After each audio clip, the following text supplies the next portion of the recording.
Walaupun initial cost-nya itu lebih tinggi dengan penggunaan robotik, tapi total biayanya dalam jangka panjang itu justru comparable atau bahkan lebih rendah daripada konvensional sternotomy atau minimally invasive yang lainnya.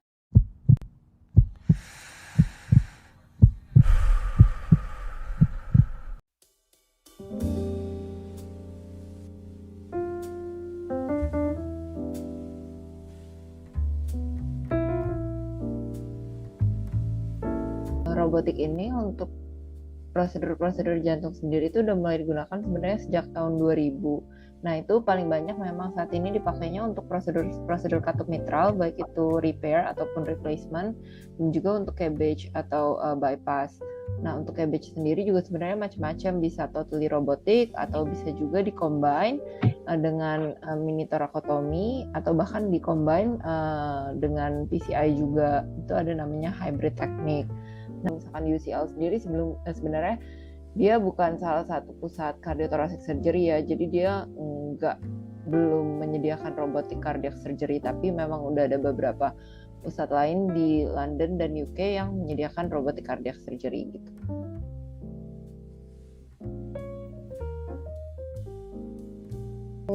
Iya, jadi memang mostly dipakainya untuk tadi ya, untuk mitra dan CABG, walaupun ada juga kadang-kadang tapi jarang banget itu dipakai buat kayak ASD closure yang isolated atau untuk reseksi myxoma.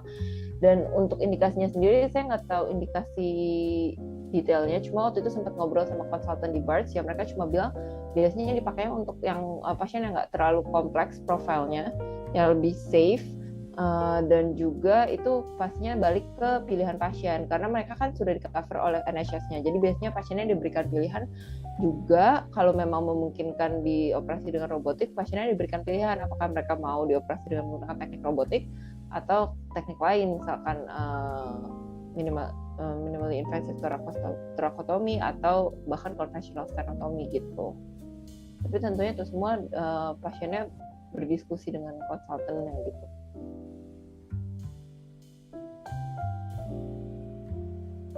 Jadi sebenarnya walaupun sudah dilakukan, sebenarnya kalau dibandingkan teknik lain masih jauh lebih sering teknik lain. Misalkan nih, kalau untuk data yang sempat saya dapat sih ya, di Europe sendiri itu per tahunnya itu untuk prosedur mitral robot yang dilakukan hanya sekitar 150. Dan untuk CABG yang robotik sendiri hanya sekitar 80. Sebenarnya lebih umum itu dilakukan di US, di mana jumlah prosedur per tahunnya itu hampir 10 kali lipat Europe. Nah, sebagai contoh juga, misalkan saya pernah observership di salah satu pusat cardiac surgery di London, yaitu Barts Heart Center. Di sana rata-rata itu prosedur kardiaknya sendiri itu perharinya bisa sekitar 5 operasi, tapi mungkin untuk yang pakai robotik itu hanya 1 kali seminggu. Dan juga karena robotik ini lebih banyak dipakai untuk prosedur-prosedur torasik sebenarnya daripada kardiak gitu. Kalau robotik torasik surgery-nya hampir setiap hari mereka ada gitu.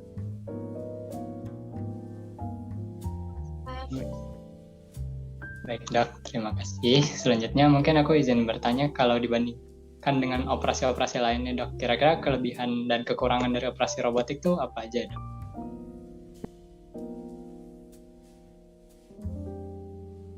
Untuk kelebihannya sebenarnya banyak keuntungannya, baik untuk pasien maupun untuk surgeonnya sendiri ya. Untuk pasien tentunya dari segi kosmetik, karena lukanya lebih kecil, pastinya lebih menguntungkan untuk pasien, dan juga mengurangi nyeri dan juga perdarahan untuk pasien. Dan biasanya waktu rawatnya tentunya jadi lebih singkat dan mereka bisa pulih dengan lebih cepat gitu.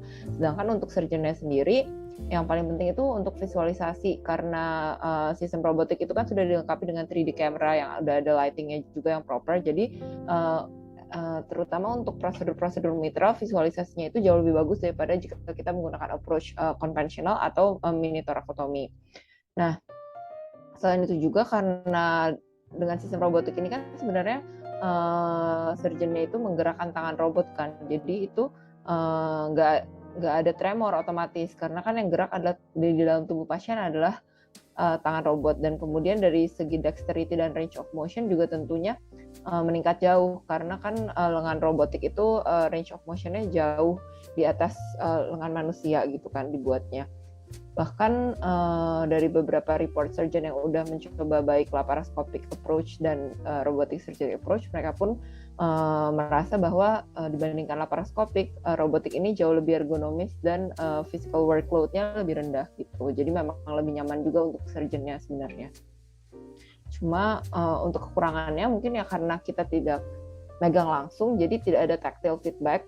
Yang pertama itu, dan kemudian tentunya harganya yang mahal. Jadi konsol robotik itu sekarang kan paling banyak digunakan adalah yang Da Vinci ya, yang sistem yang dikembangkan oleh perusahaan Intuitive dari US.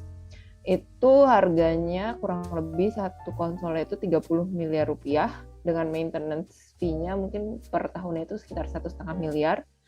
Jadi kalau ya memang bukan investasi yang murah. Dan juga yang kekurangan berikutnya mungkin terkait learning curve-nya.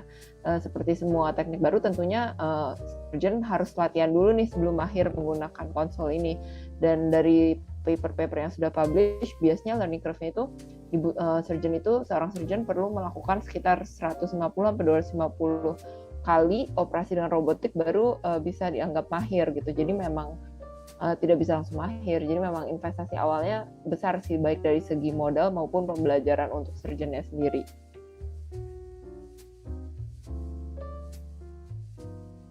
Sebenarnya kalau di UK sendiri robotik itu jadi konsol robotik dan operasi robotik itu sudah tersedia di sekitar 25% dari daerah cakupan NHS, atau NHS itu kayak ekuivalennya BPJS gitu di sini, National Health Service kalau di sini. Kalau kita kan BPJS, di sini kan NHS, dan robotic surgery itu sudah tersedia di 25% wilayah cakupan NHS. Tapi ya memang sebenarnya penggunaan utamanya robotik ini mostly bukan untuk cardiac surgery. Paling common itu di sini untuk urologic procedure. Jadi ya paling sering buat urologi sih. Lebih banyak buat prosedur-prosedur urologi itu paling sering. Dan sebenarnya nggak cuma di layanan NHS, di UK sendiri ada beberapa layanan private sector yang juga udah menyediakan robotic surgery. Jadi kalau di UK sih sudah lumayan ya cakupannya robotic surgery, walaupun memang mostly bukan untuk cardiac surgery.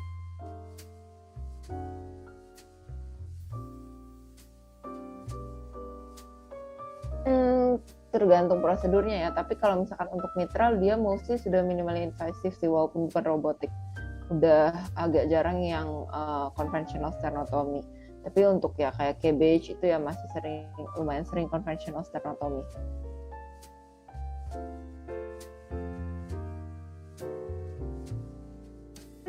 Nah itu sebenarnya saya nggak dapet nih datanya kayak di UK sendiri berapa. Cuma kalau dari database Intuitive sendiri, perusahaan yang pengembang Da Vinci itu, mereka menyatakan sudah ada 44.000 dokter bedah di seluruh dunia yang terlatih untuk menggunakan konsol mereka. Tapi lagi-lagi ini kan general ya, konteksnya bukan spesifik cardiac surgery. Jadi nggak tahu nih dari 44.000 ini berapa sih yang dokter bedah jantung gitu. Di Barts sendiri waktu itu misalkan dari sekitar 10 konsultan, nggak semuanya juga bisa mengoperasikan robotic surgery-nya itu. Yang kayak dari mereka ada sekitar 10 konsultan di kardiotorasik ya, tapi kalau kardiaknya sendiri mungkin sekitar 5, itu hanya 1 orang yang ngelakuin mitral robotic surgery itu gitu. Jadi memang masih terbatas juga sih surgeon yang train untuk melakukan robotic cardiac surgery. Iya dok. Tantangannya jelas yang pertama dari pengadaan ininya dulu sih ya, konsolnya, karena kan mahal, jadi pastinya nggak semua center juga punya kapasitas untuk pengadaan ini. Dan kedua ya juga tentunya kebutuhan akan pembelajaran lagi, maksudnya kadang kan ya risk benefit juga ya, apakah memang benar keuntungan yang didapatkan dengan robotik itu segitunya, sampai worth it nggak nih kita menginvestasikan segitu banyak uang, dan surgeonnya juga harus latihan lagi gitu kan. Dan apalagi kan sebenarnya kalau surgeonnya belum akhir itu, yang dikhawatirkan dari robotic surgery adalah waktu operasinya malah jadi makin panjang, dan kita tahu waktu operasi yang prolong juga ada efek-efek samping negatifnya untuk pasien gitu. Jadi plus minus sih, dan itu mungkin yang menjadi keraguan bagi beberapa center atau beberapa surgeon untuk mulai mengadopsi teknik baru ini gitu.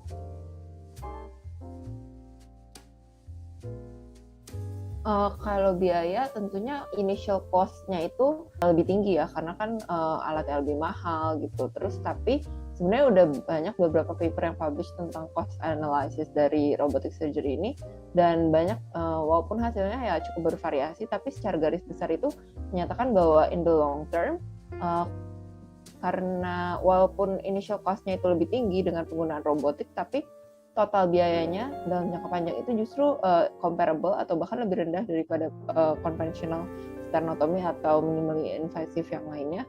Kenapa? Karena dengan teknik ini durasi perawatan di ICU itu berkurang, dan juga kadang-kadang kayak karena ada less bleeding jadi less side effects juga, dan karena perawatan lebih sebentar itu justru ujung-ujungnya total cost-nya itu lebih rendah gitu. Jadi sebenarnya kalau mau ngomongin cost effectiveness, robotik ini cukup menjanjikan gitu. Kayak inisialnya memang pasti lebih tinggi, cuma kalau kita lihat long term evaluation-nya ternyata bisa menekan biaya tuh, tapi ya memang secara tidak langsung melalui durasi perawatan yang lebih pendek, pemulihan yang lebih cepat gitu-gitu. Dan tentunya dari pasien sendiri kalau mereka bisa pulih lebih cepat kan, maksudnya ada nilai ekonominya juga kan buat mereka bisa kembali kerja lebih cepat, bisa menghasilkan uang lagi, produktif lagi gitu. Dok, berarti full sesuai otonomi pasien dan consider dari konsultannya ya berarti ya dok? Iya betul. Dok, berarti untuk sistem NHS di UK sendiri sebenarnya semua biaya mau segede apapun itu sudah di cover oleh UK sendiri ya dok berarti? Oleh NHS ya maksudnya?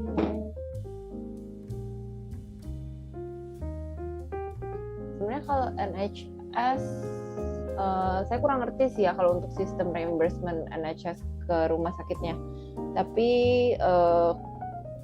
kayaknya sih pakai sistem sebenarnya mirip dengan sistem BPJS yang ada tarif-tarifnya juga gitu.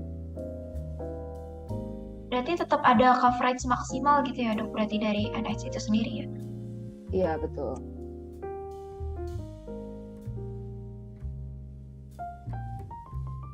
Kalau di sini sih sebenarnya nggak bisa digeneralisir ya, maksudnya ada pasien-pasien yang lebih parno, ada juga pasien-pasien yang malah excited, tapi secara general di UK ini mereka itu sangat eager sih ya untuk perkembangan teknologi. Misalkan aja kayak di sini tuh ada common banget untuk rumah sakit atau center-center itu melakukan penggalangan dana untuk mereka beli mesin robotik gitu. Jadi bahkan kadang-kadang di stasiun bus itu ada iklan kayak ayo masyarakat itu bisa donate untuk rumah sakit tertentu biar mereka bisa beli mesin robotik dengan cara sesimpel misalkan SMS kemana gitu. Jadi SMS-nya itu nanti dikonversikan jadi donasi untuk rumah sakit itu bisa beli konsol robotik gitu. Jadi memang ya masyarakatnya juga banyak yang mau sih membantu perkembangan teknologi gitu, dan kadang-kadang ada juga pasien yang kayak justru excited mau ya karena mereka kan mungkin mengharapkan kosmetik yang lebih baik, pemulihan yang lebih cepat gitu-gitu kan.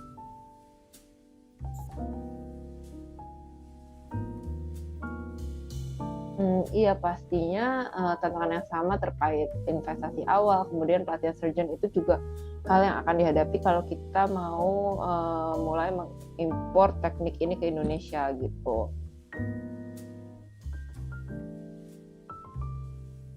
Butuh perencanaan yang matang sih kuncinya ya, dan kerjasama dengan banyak pihak, dan kalau bisa inisiasinya ini tersentral, mungkin instead of masing-masing center secara sporadis menginisiasi, bisa dilakukan inisiasi robotik ini secara tersentral. Misalkan kalau di bidang robotic surgery, cardiac surgery mungkin dilakukan langsung dari HBTKVI misalnya, atau Himpunan Bedah Toraks Kardiovaskular Indonesia gitu. Jadi lebih terorganisir lah gitu. Dan nanti persebarannya juga bisa lebih diatur secara sentral, persebaran konsol robotnya. Dan tentunya butuh kerjasama dengan banyak pihak, misalkan untuk pengadaan awal dan pelatihan awal bisa kerjasama langsung dengan perusahaan intuitif untuk pengadaan barang dan pelatihan awal beberapa surgeon. Kemudian untuk pelatihan selanjutnya tentu aja bisa bekerjasama juga dengan center-center lain di luar negeri yang sudah memang established dan sudah rutin melakukan robotic cardiac surgery gitu, untuk pertukaran ilmu dan pengalaman lah ya gitu, biar kayak surgeon Indo bisa latihan juga mungkin di luar gitu selama beberapa waktu, jadi semacam kayak fellowship singkat atau gimana gitu sih menurut saya. Sebenarnya kalau menurut saya untuk bidang bedah jantung sendiri, ada beberapa isu lain yang sebenarnya masih lebih urgent untuk kita push di Indonesia ya. Maksudnya nggak usah jauh-jauh ngomongin robotik, sementara persebaran center kita aja belum cukup untuk mengcover seluruh wilayah Indonesia gitu kan, masih concentrated banget terutama di Jawa dan Sumatera, belum mencakup semua pulau. Dan karena juga robotik ini kan banyaknya untuk mitral dan CABG, ya nggak bisa dipikir walaupun kasus kita juga CABG banyak, tapi kan salah satu beban bedah jantung di Indonesia yang paling tinggi kan juga congenital heart disease ya. Jadi mungkin pusat-pusat yang mungkin ada isu lain yang lebih penting gitu daripada robotik ini, misalkan ya seperti pemerataan pusat-pusat yang bisa melakukan tindakan-tindakan operasi jantung termasuk congenital heart disease. Mungkin menurut saya hal-hal seperti itu perlu lebih diutamakan sebelum kita melangkah robotik. Maksudnya robotik ini juga bagus, cuma mungkin bukan isu utama yang harus kita perjuangkan di Indonesia saat ini gitu sih kalau menurut saya.